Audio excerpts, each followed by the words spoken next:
بسم اللہ الرحمن الرحیم فاذکرونی اذکرکم واشکروا لی ولا تکفرون۔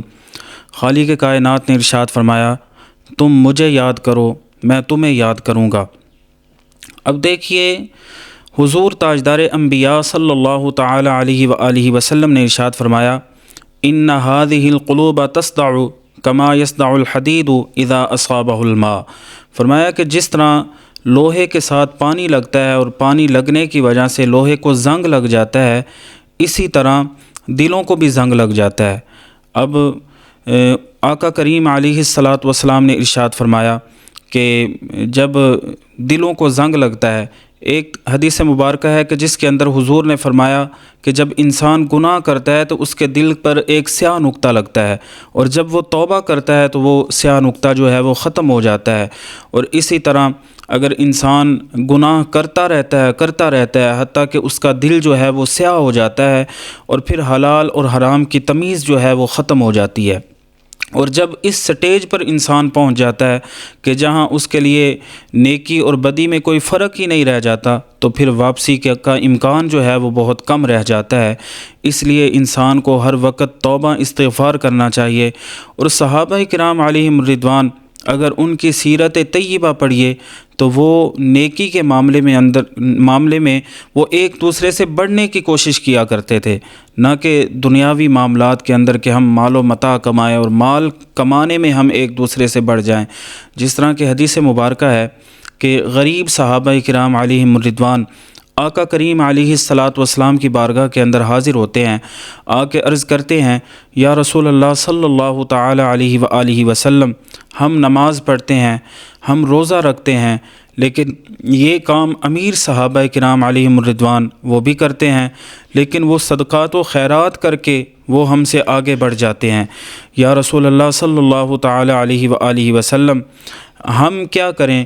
تو آقا کریم علیہ الصلاۃ والسلام نے فرمایا کیا میں تمہیں ایک ایسا عمل نہ بتاؤں کہ اگر تم بھی وہ کام کر لو تو تم ان سے آگے بڑھ جاؤ گے؟ تو صحابہ کرام علیہم رضوان نے عرض کی یا رسول اللہ صلی اللہ تعالی علیہ وآلہ وسلم، ضرور آپ ارشاد فرمائیے۔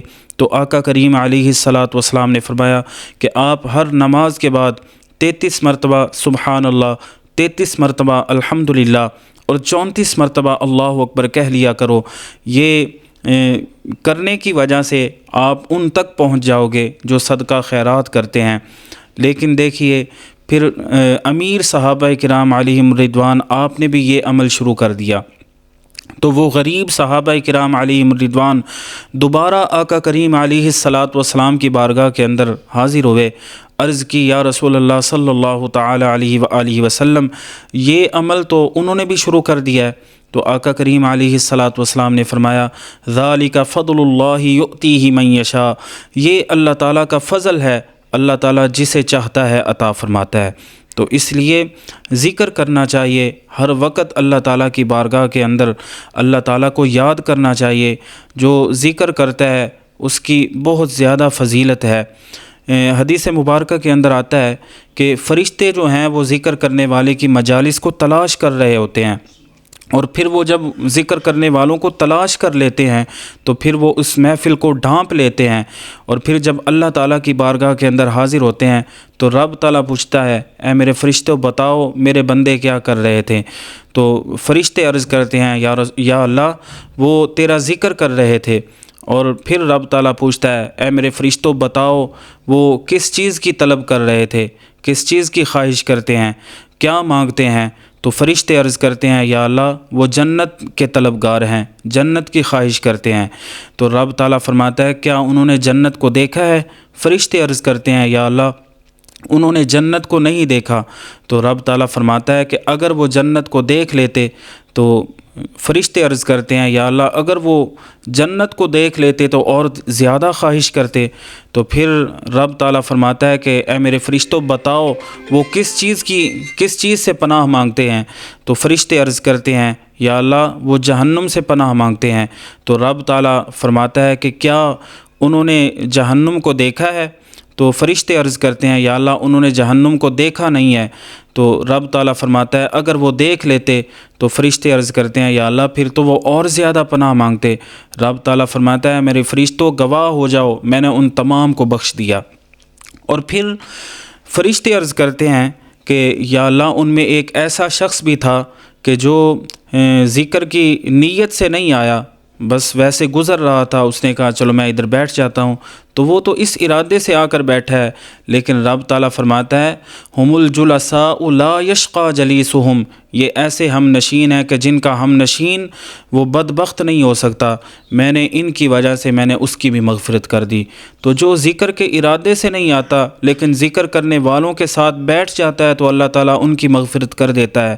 تو جو خالص اللہ تعالیٰ کو راضی کرنے کے لیے ذکر کرتا ہے تو اس کا مقام اور مرتبہ کیا ہوگا۔